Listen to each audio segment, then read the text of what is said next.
Hi, Brian. Thank you so much for taking the time for the interview. Yeah, I absolutely. would like you to just introduce yourself and tell us a little bit about what you work and what's your mission. Okay. So you want this to last 2 hours. No, so just to give a little idea about where I come from, because you can probably tell by the accent I'm American, but I live in here in Gran Canaria, Spain. I've been in Europe for a little over 10 years now, and I first started in Europe studying a master's degree in London. I was hired by a company to work in the Canary Islands, and essentially I've been here ever since. Since that transition from working with that company to working for myself, I really started getting deep into personal development, recognizing um, what really is a passion of mine, and what's always been a passion of mine is helping people. But for probably most of my life, the idea of helping people was always like working with like a charity and working like in the poorest countries, like in the trenches, in the war zone area, the starving people and all these things. And that is very noble, and I respect those people who do that work. However, for me, there's another part of me who wanted to do something different, more impactful, because I also have a different kind of energy. And I also like to have a different kind of lifestyle. And when I would see these traditional ways of helping people, a lot of times, unless they were the CEOs or the presidents, the people down below really weren't making that much financial abundance, which to me is important. It's not the end all be all, but it is important to me.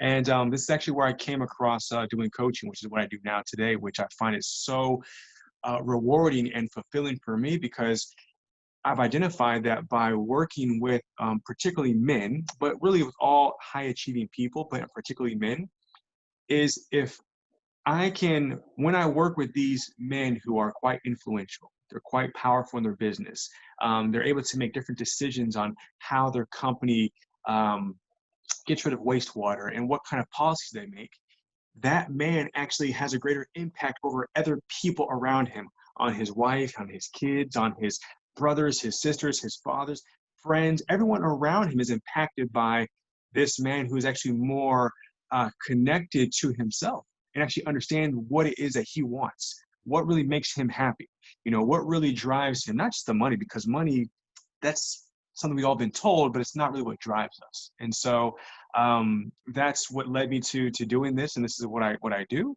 And I think I've kind of answered the question in a very long way. So That's amazing.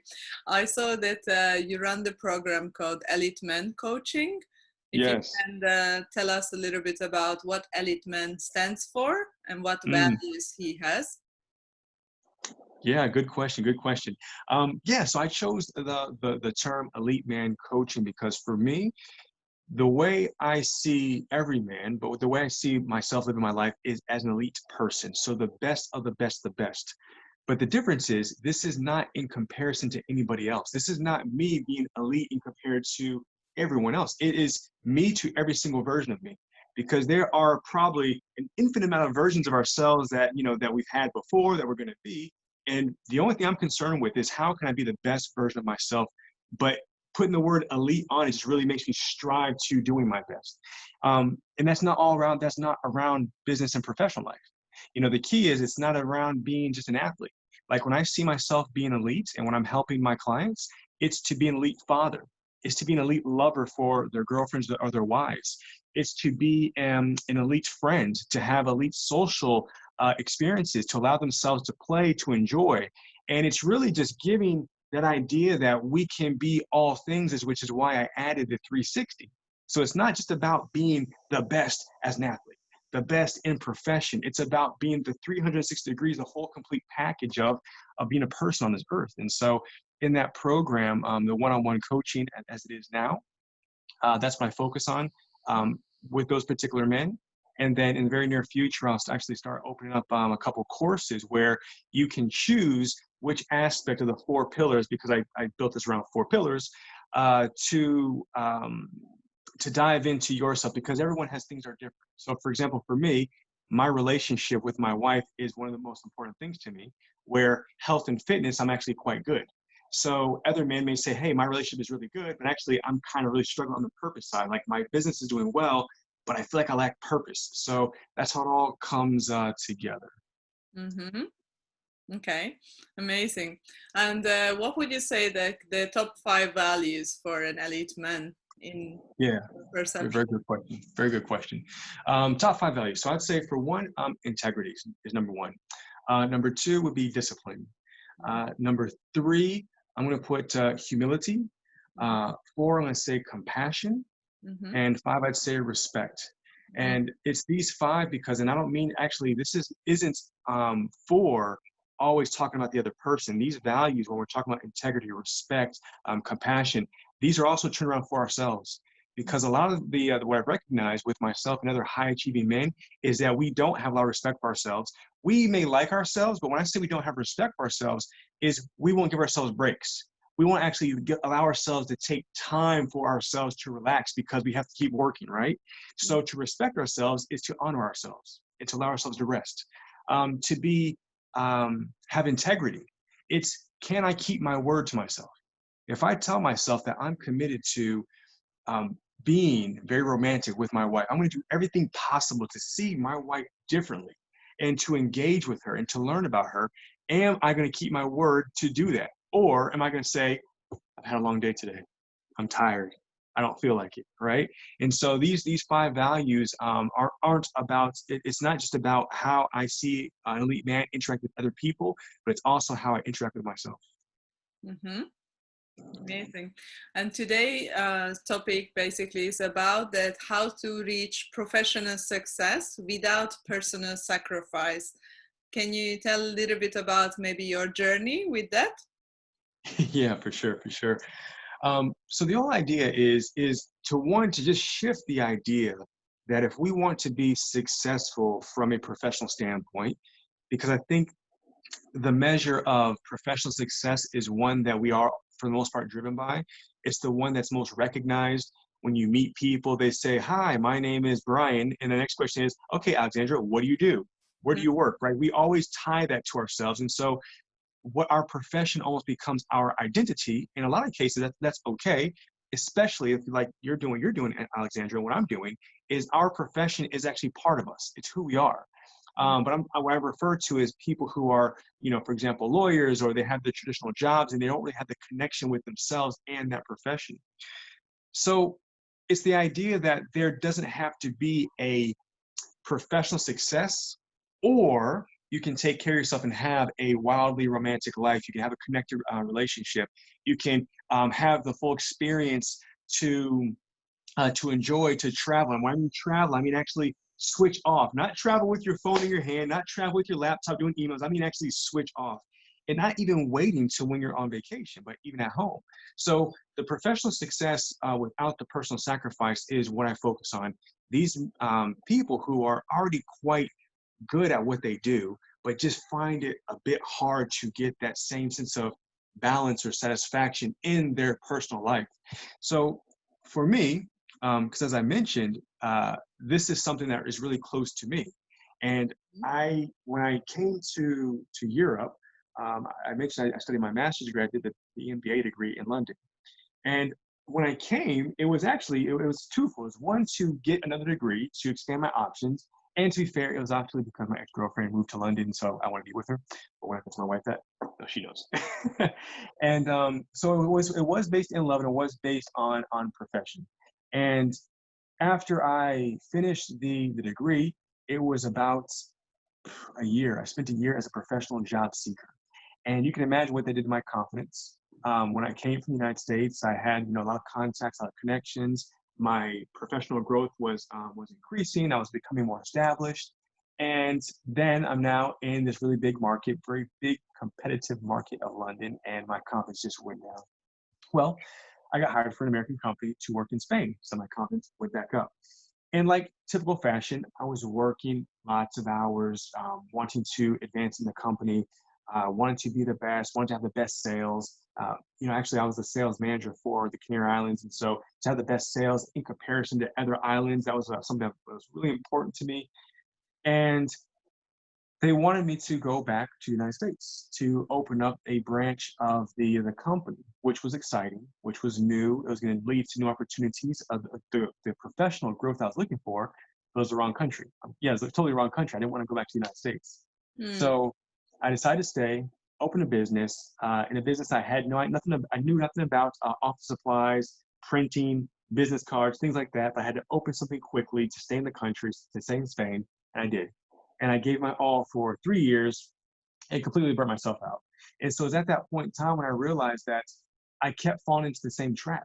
Is I am quite driven. I love success. I love results, especially when it pertains to my professional life. I love being recognized. I love collaborating with different people. I love to see a finished product. I love to challenge myself and create something new, which I think all that is great. I want everyone to keep that. However, I was losing myself. I was never really asking, am I doing this because it's something that really means something to me? Or is it because it's just another challenge?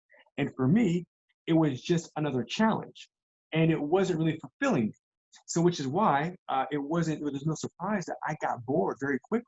So I would do something, accomplish it, really wouldn't want to develop it anymore because now I'm bored. And then I wasn't feeling fulfilled with it. So I'd do something else different. And I'd do something new, and then the cycle would continue. Well, all that happened, what kept on happening until my wife and I got married. We had 2 weddings, one here in Spain and the other one in Orlando.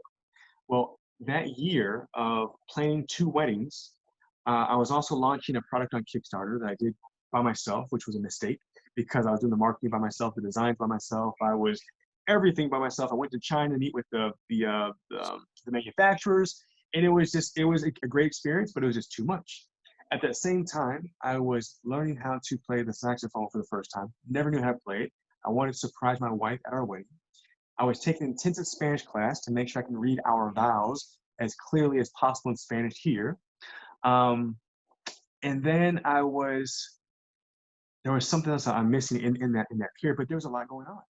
And again, I was doing so much to try to fulfill this part of me that just wasn't satisfied. Because for me, again, being a high achiever, and I see this a lot of people, is nothing's ever good enough. So we keep on going more and more and more. Well, we had the weddings, one here, one in Orlando. After the honeymoon, we came back to Spain, and I spent about a week on the couch, completely burnt out. Like, Alexandra, when I say burnt out, I mean, I didn't really even understand what was happening. I thought at first it was just jet lag because traveling from here to the United States, quite often, that maybe a day, maybe 2, I can feel a bit bad. But when it came to the 3rd, 4th, 5th day, the 7th day, I was like, okay, something's off. And that's when I realized that this idea of chasing just this recognition, just this idea of success from a professional standpoint without actually taking care of myself, without respecting myself, without having the discipline to recognize what's important to me, this is what led me to want to ensure that other men are taking care of themselves as well and actually enjoying the full spectrum. So it was only until I hit my version of rock bottom, and it was very uncomfortable. It was a rude awakening. It was one of those moments where, like a lot of people describe, and they say, I just woke up, and it was just something that just said, like, something's got to change. And it's really kind of what happened for me is after a week on the couch, I was like, okay, I have to go to the office to clean up the accounting, to look at the budgets and see how, the product on Kickstarter went and get everything cleaned up. I just didn't want to do it. I just don't want to do anything. And that's at the moment where I just said something has to change. I was also very moody with my wife, my then wife. Well, she's not my wife now, but I mean my fiance. I was very moody with her. I was very short. I didn't have the patience. I wasn't really feeling motivated in general, and that's just something had to change. And this is what led me to doing the work I do now. Mm-hmm. Amazing. And you mentioned a couple of times the balance. So do you have any practical tool for guys that they are suffering from overworking and they really feeling they want to balance their professional and personal life? So any tools for balancing between these two, or what really helps you to overcome your fatigue and keep it now in more balanced? Right. Yeah. Good question. The first one would probably lead back to one of the values of integrity. And when I say integrity, that's going to be part of being integral is being honest. And so be honest with yourself and ask, is there something, just stop for a moment, just ask, is there something in your life that you're missing out on? And you're going to be tempted to, if you're a busy person like I was, and a lot of people out there, like you said, yesterday for you, it's quite a busy day, right?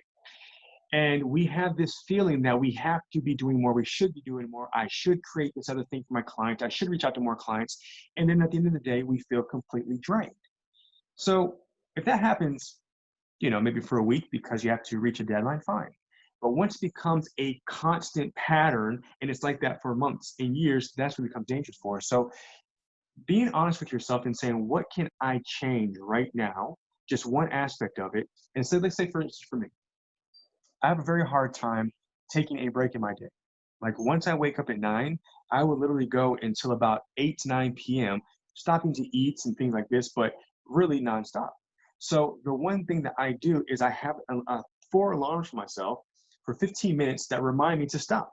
And it's just in that 15 minutes, I can do whatever I want. It just can't be work related. So one 15-minute, I may just take a walk. Another 15 minutes, I may just journal a little bit, say how I feel. Another 15 minutes, I may take out the saxophone and just play with it. Another 15 minutes may be a quick YouTube video. It doesn't matter what it is. It just has to be non-work related. And this in it of itself isn't going to necessarily change everything, because being a high achieving driven person, like this happened over years.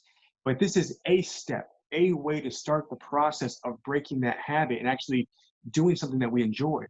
Because although I am passionate about the people I help, I'm passionate about the work that I do, that's not my entire life. I also love nature.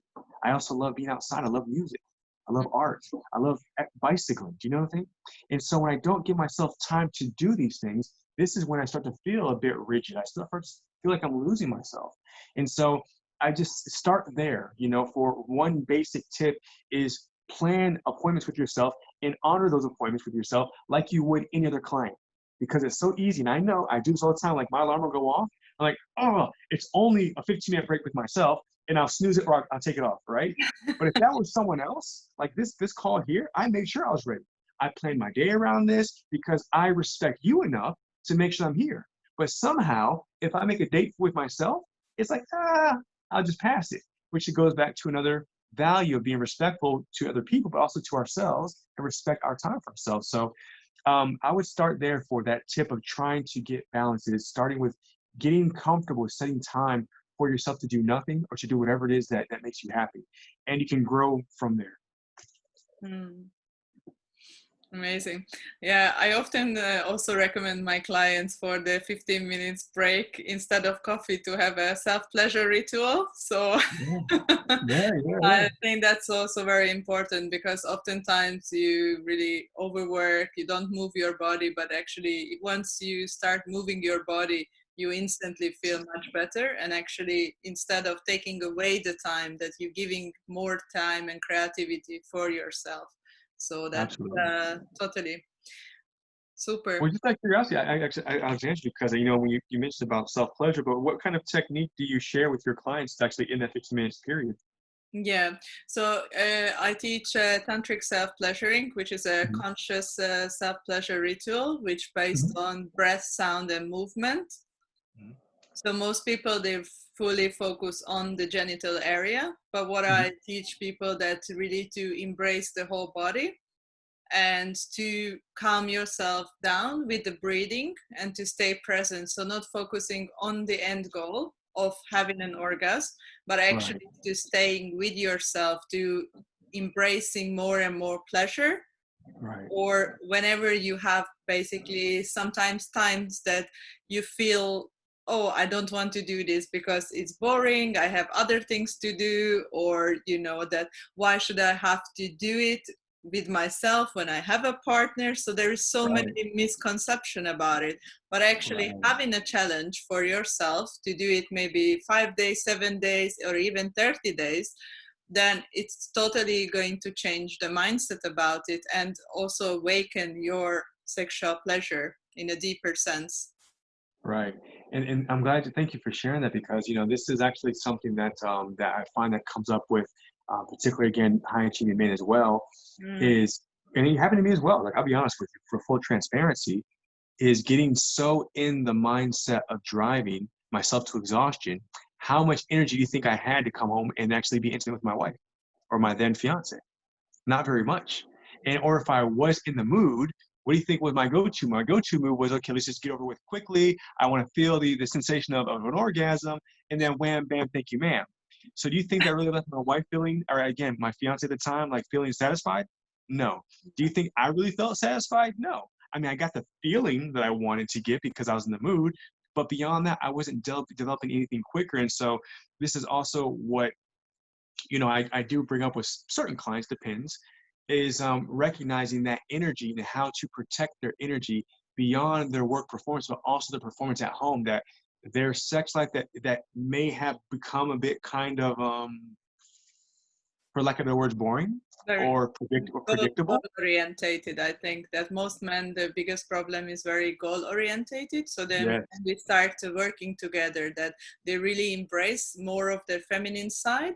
So they Yes. really understand that actually slow sex or being present and Mhm. practicing the presence with your lover and with yourself, that it will increase your orgasmic potential in the long run. Correct. Correct.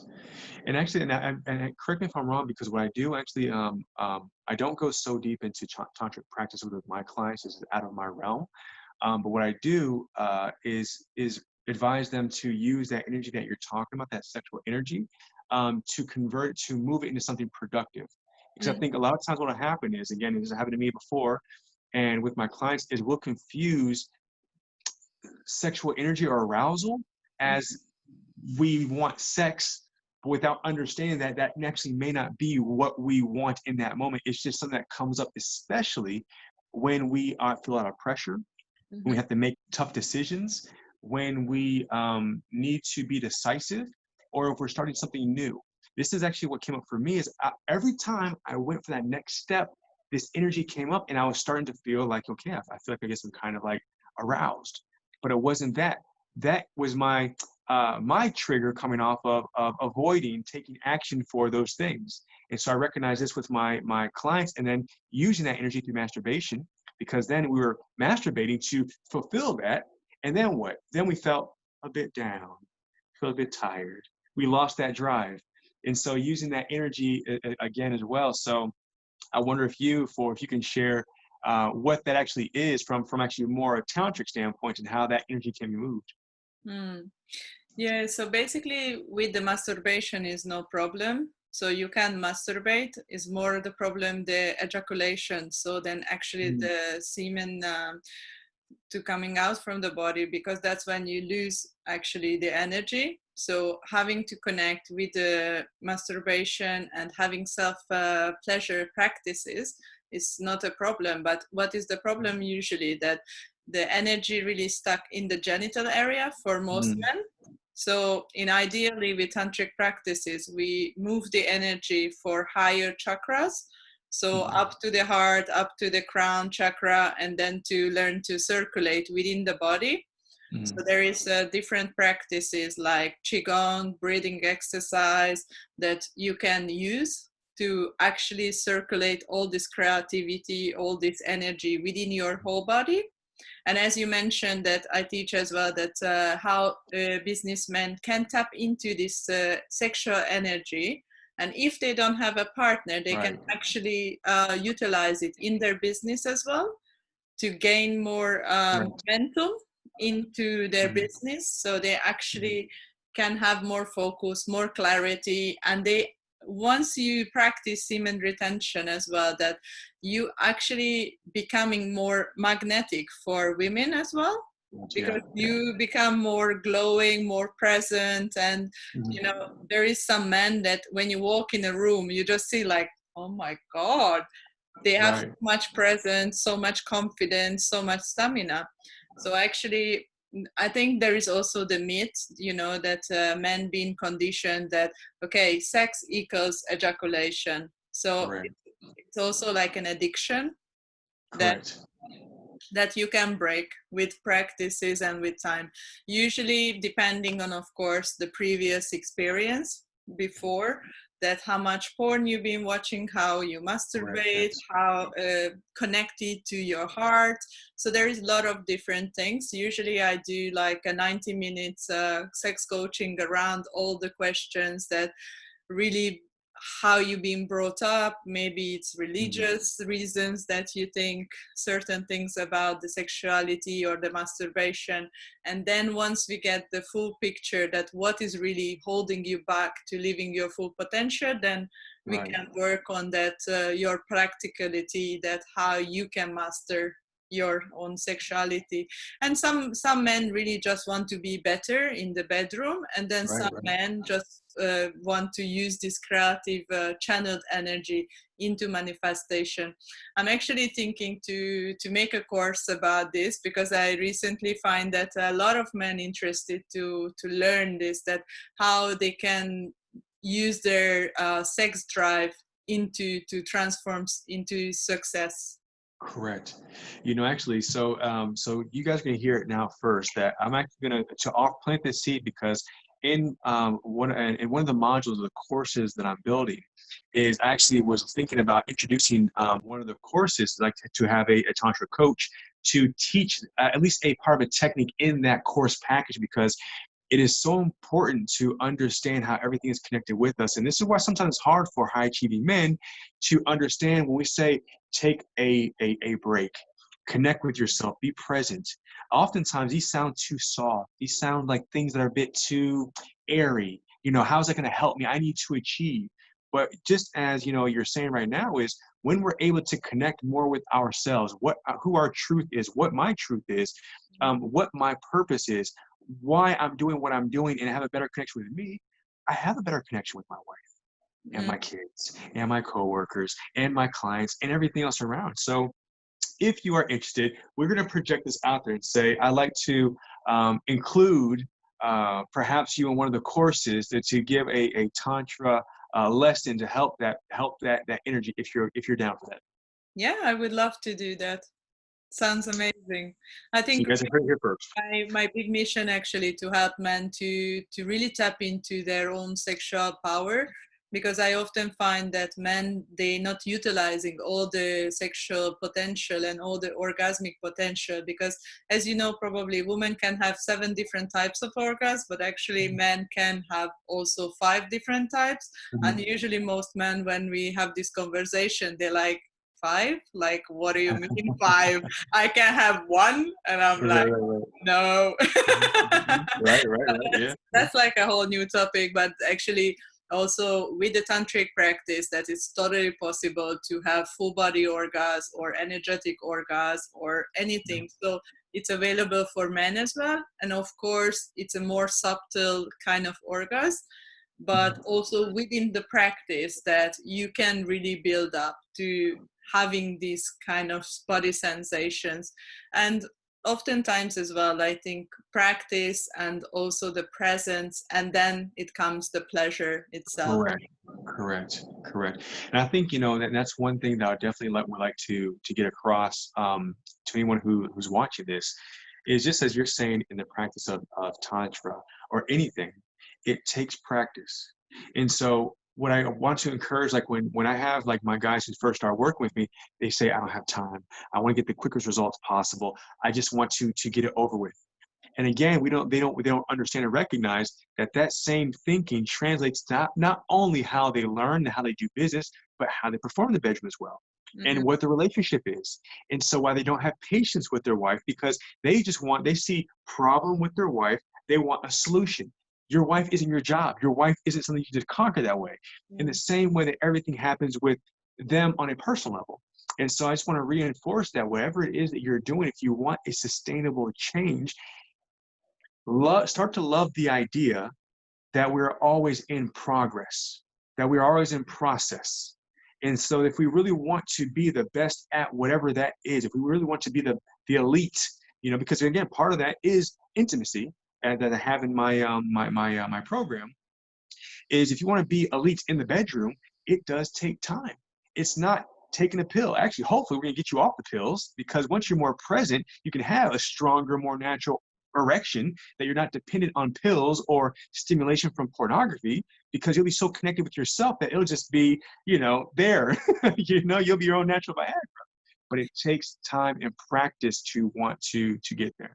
Yeah, I know actually also that once you experience ecstatic experience, like ecstatic orgasm, that the tantric self-pleasuring is really the best medicine that you can take, because it's totally free, it's life-changing, and it's healing for your whole body. So oftentimes as well, like I find men coming for me as well with premature ejaculation or erectile dysfunction, or they just having, problems like unable to connect with the person, or it can be like back pain or anything, like, because all of this suppressed emotions actually making your body sick.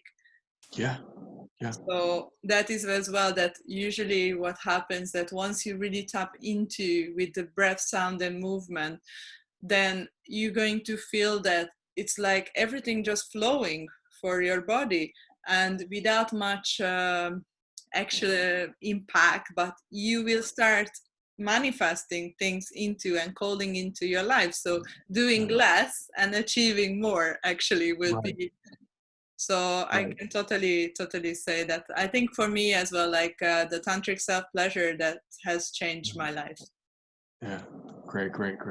That's great. And thank you again for diving into that and sharing that, because I think it's so important, again, for people who find it so difficult to stop and slow down. And I get it, because I am the first to tell you, it's still difficult for me to remind myself.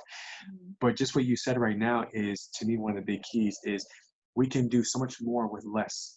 That hasn't been presented to us. We don't always understand it that way. People say, do more. If you have, 24 hours, fill all 24 hours up. And really, we're not doing ourselves any favors. And so, yeah, just thank you for sharing. I resonate with that a lot. And I think also for prioritizing, that what you mentioned earlier, that people think, oh, I shouldn't do self-pleasure, or I shouldn't do the workout. So usually what I tell them as well, that, with the practice, you need to prioritize. So every single day, even if you can't just do 10 minutes, but just commit for that 10 minutes.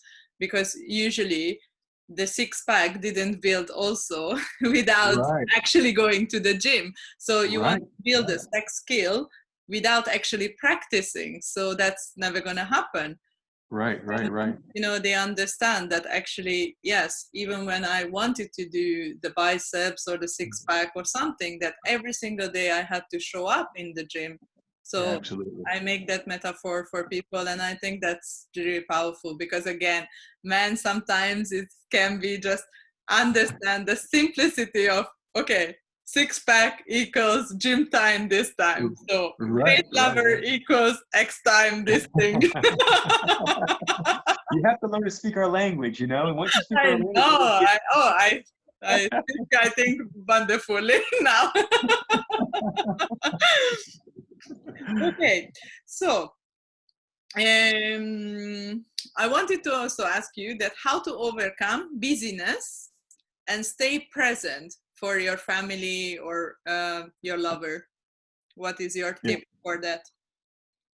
Yeah, so feeling busy and actually being present. So there's two parts to that. And one part of it is, are you really busy? Because, for example, some of the men who I work with, again, they are CEOs, they have a lot of responsibility. And so they genuinely are very busy. And the other side of that is, there are people who are in their professions and they do have responsibility, but they keep themselves busy with things that aren't really important. So for the sake of the conversation, I want to go to, and to this, the shorter answer is, the person who's busy, but really is busy doing things like checking email, the busy who has to respond to this phone call, who has to respond to that letter, the person who has to, organize the space, the person who always has to do something, but doesn't really, the activities don't really translate into direct value or high value for what it is that they're doing. Because we break down what we're doing in our day, their activities. If we go back to, wait, not go back to it, but just mention the 80-20 rule. If we focus on the 20% of the things that we do, will generate the 80% of our activity, of our results, of our sales, of our revenue. Then the other 80% that we're doing, we can reduce that. And so going back to your questions, what can someone do when they feel really busy and they aren't present with themselves, their family, their lovers? Well, make a list. And this may sound overly simplified, but once we can make a list and make like how do you say this, an audit, just a journal of our day, for example, and at the end of the day, just start with breakfast, or stop before you even walk out of bed. I walked out of bed, I brushed my teeth, and every single little thing. It may seem silly, but the smallest little activity. Don't worry about how long you did that activity. If you were checking emails, then you got on social media, then you made a phone call, you were thinking about making the phone call, everything that you can remember that how your day went, and identify the activities that were really, really vital in that day to um, support your business, to support your profession, to support your purpose, and the things that were just keeping you busy. And oftentimes what they'll find out when I do this exercise is they'll find out that at least there's about 2 hours, at least 2 hours in the day of things that we were doing just to keep us busy, right? Not that because we had to do it. It's because if I go check this notification, because now social media, social media just isn't Facebook and Instagram or LinkedIn. It's now the every single application that we have that gives us a reminder. This person commented, this person added this person's doing this, your YouTube notifications. And we almost make it like a necessity or a game to connect with all of these different notifications, for example. And we think we're doing something, but that's really not essential at all. We don't have to have that.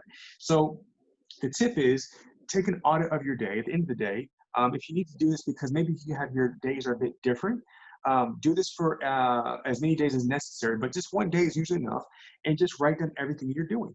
Identify the things that really aren't essential, push those things to one part of the day and do them all at one time, for example, in a 1 hour block, and you free up time throughout the day.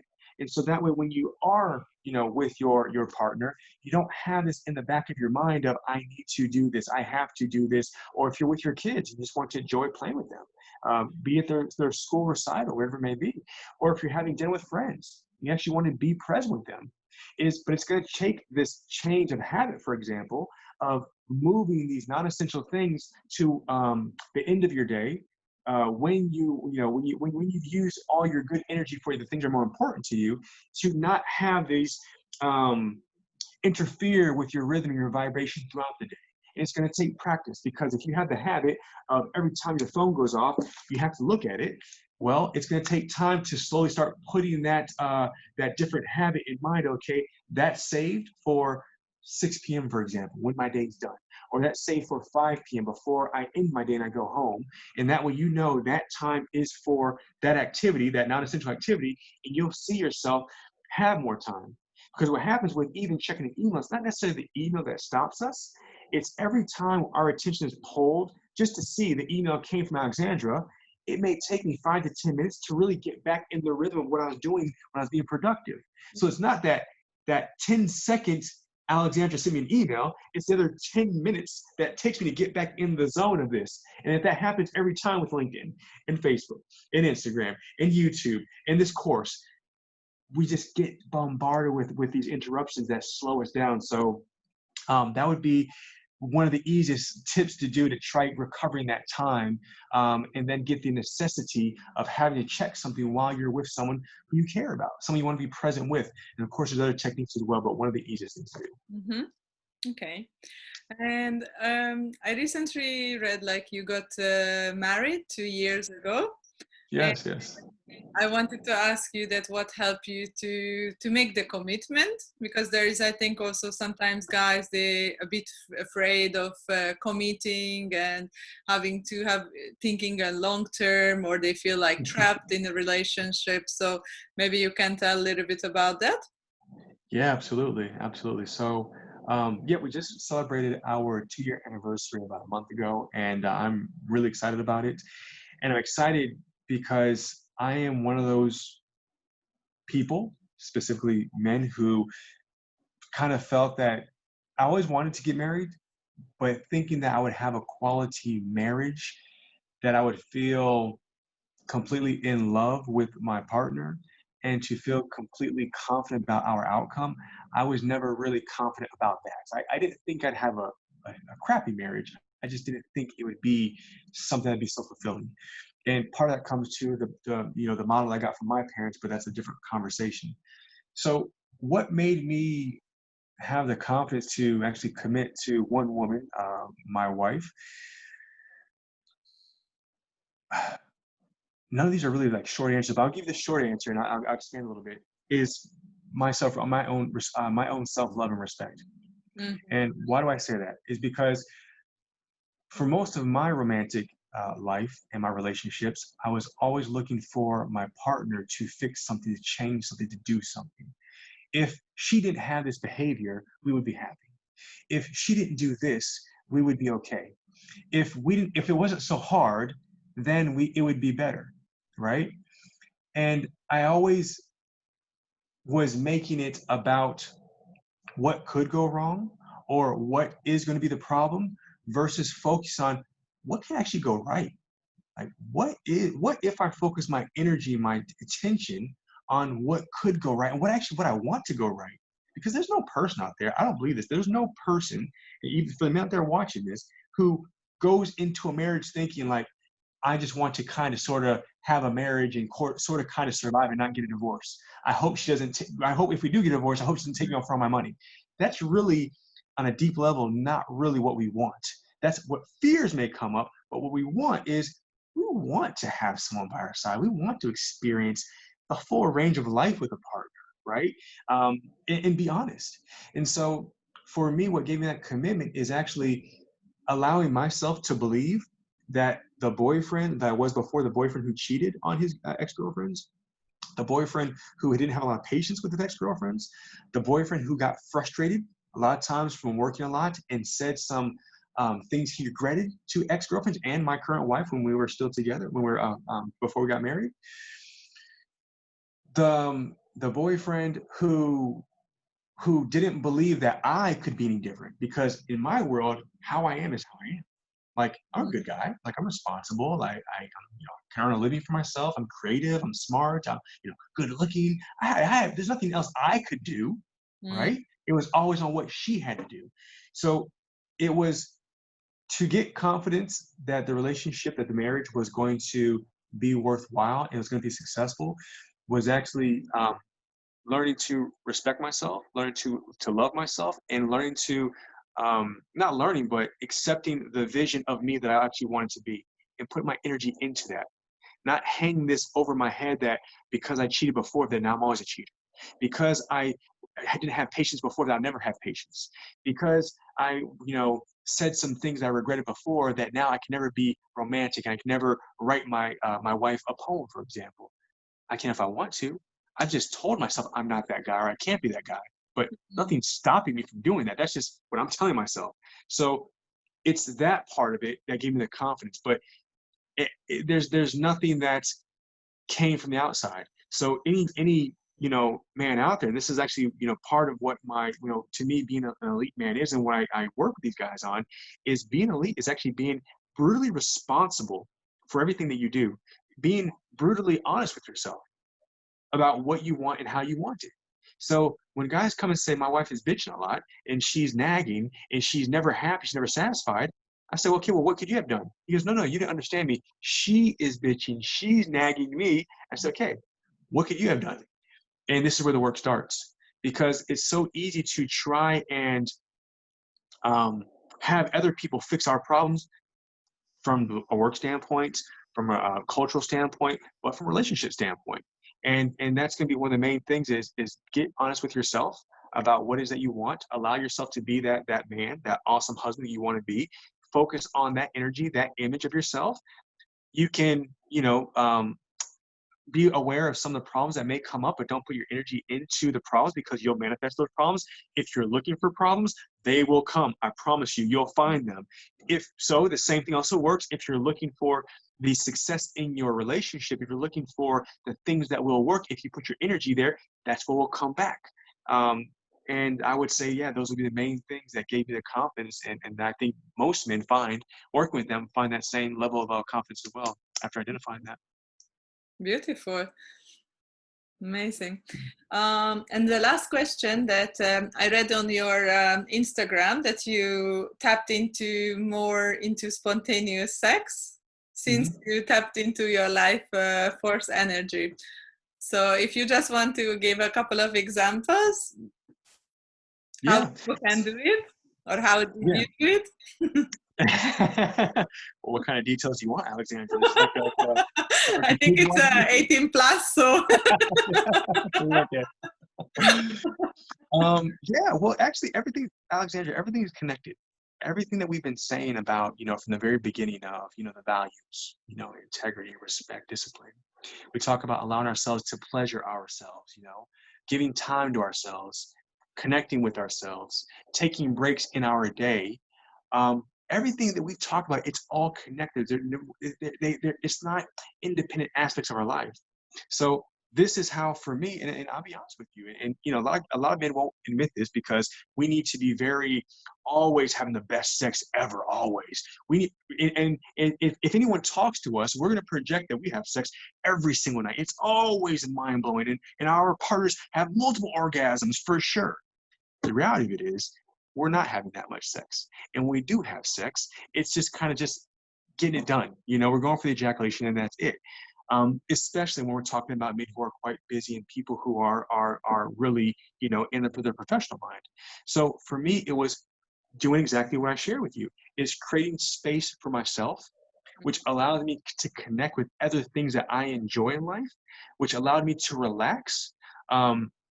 It also came into the time, using your analogy of going to the gym or getting the six pack and the biceps and whatnot, is putting a lot of my energy into taking care of my body, not from just an aesthetic standpoint, but to me, physical fitness is the foundation. Not physical fitness, but I guess health, wellness, mentally and physically, is the foundation of anything that we want to do.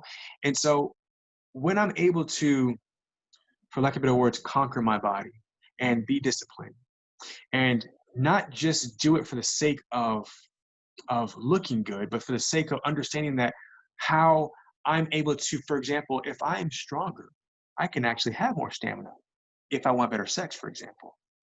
If my body is stronger and my body's healthier because I eat good foods, I'm actually going to be able to last longer with my partner. If I'm going to able to work on my endurance and ride my bike, further, 40 kilometers, for example, in a day, the longest I've ever done before, then that endurance translates into the bedroom as well. It's the same way that I can control and push myself physically, to my extremes, I can transfer that to the bedroom as well. So when I am on the verge of not necessarily orgasm, but now orgasm and ejaculation, because for right now they're coming together. If I'm on the verge of that, and I really want to have this idea of mind-blowing sex and really connect with my partner, then I put that same discipline I have in my fitness routine to the bedroom. Or what I work with my men as well, is that same discipline you have at the job, when you are pushing yourself for those late hours and you're hungry, but you go without eating, or you're tired and you go without sleeping, that same way that you're able to push yourself, you can do the same thing in the romantic life, the intimate life as well. So for me, creating the space of allowing myself to enjoy and connect, taking care of myself, actually from a physical standpoint and a mental standpoint, allowed me to be more relaxed when my wife and I enter the space. Because before, I was saving sex to the last thing at the end of the day, right? Because during the day, I couldn't stop to be playful, to be romantic and spontaneous with my wife if she came home, or if I go find her at her job at the office. I couldn't do that, because I would lose an hour of time of my time that I need to be working. So it's that idea of that, this and that statement, that we can have it all. And so this is what's been great for us is being more playful as well. Because there's some things that I would like to have for my wife. I like my wife to be more comfortable, more spontaneous as well. But who has to show her that? That's me. If I want my wife to be more receptive, I want my wife to be more open, I need to be prepared to be able to open her up. Not necessarily physically, okay? Energetically, I mean. Energetically, being able to come into the space with her and open her up to where she feels relaxed. Because me before, 3 years ago, she wasn't relaxed with me. Because I was always in this mindset that I always have to work. So she never felt relaxed. So I can't blame her for closing down. So, by putting those practices in of, creating time for myself to do the things that I enjoy, that I love, that's not work related, making sure that I'm eating properly, that I'm taking care of my body properly, getting clear on what I want from my wife and from our actually romantic, intimate relationship, and actually focusing on what can go right. Not, well, last time I tried this and she wasn't in the mood. That doesn't matter. What do I see? Focus on how I want it to play out has allowed us to really enjoy a more vibrant sex life, more powerful as well. So I haven't actually mastered completely the non-ejaculatory orgasm yet. I've gotten to the point where I've been able to space them out by about 10 seconds, which is actually pretty impressive for me and scary when you first feel it, because okay, what's happening? But it's all practice. To me, it's very important to get to that point, that level of mastery in regards to intimacy, and to be able to connect with my partner on a such deeper level. And sorry to go back to your original question of, that's also by creating space for me and getting the pressure of performing professionally out of my day. That allows me to be present in an intimate setting with my wife and takes out the rush. It takes out the sense of I just want to go for the orgasm, because now I'm breathing a lot slower. The sex is a lot slower, but a lot deeper. Like I penetrate her, not physically penetrate her, but penetrate with energy that's different than before. And so that creates a whole sense of a different dynamic. That's a different kind of vibrancy that we have, and actually that spontaneity then comes out in other parts of the our coexistence, where it can be the kitchen, the pool, or wherever it may be. So yeah, I'll leave it there before I go and get too graphic. Amazing. So I think that was for me, this interview. If you like to add where people can reach you, or any program or anything, just to wrap up. And then thank you so much again for doing it. And then you can just add your socials or somewhere where they can reach you and learn more about your work. Awesome. Thank you so much. Yeah. So so between Facebook and Instagram, you can find me at B Christian Jenkins. That's BCHRISTIAN Jenkins, JENKINS. The website is actually going to be the same, brianchristianjenkins.com. It's not ready yet, but maybe by the time that people see this later on, it will be ready. And so you can reach out to do one-on-one coaching if you are a man out there who is, again, interested in the full experience of life, actually being not just a top professional, not just having the professional success, but actually having the mind-blowing wild sex, actually have those deep connections with your partner and your kids, someone who wants to actually have the professional aspect and actually live a life with purpose and on mission. I'm looking for men like that, because I believe that the more men who are more connected with their truth on how they need to show up in this world, the more compassionate of a world that we'll live in. And so there are some programs coming out in the very near future to make this easier for different kind of profiles to consume the information, who may not want to do one-on-one work yet, but that'll be on the website when it comes. And any questions you have, again, I'm happy to answer them on Instagram or Facebook. I am on LinkedIn as well, but I don't visit that too much. But please ask the questions. We're all here to help and expand together. Awesome. Thank you so much, Brian. And I appreciate it. Thank you also. Have a great day. You too. Bye. Bye-bye.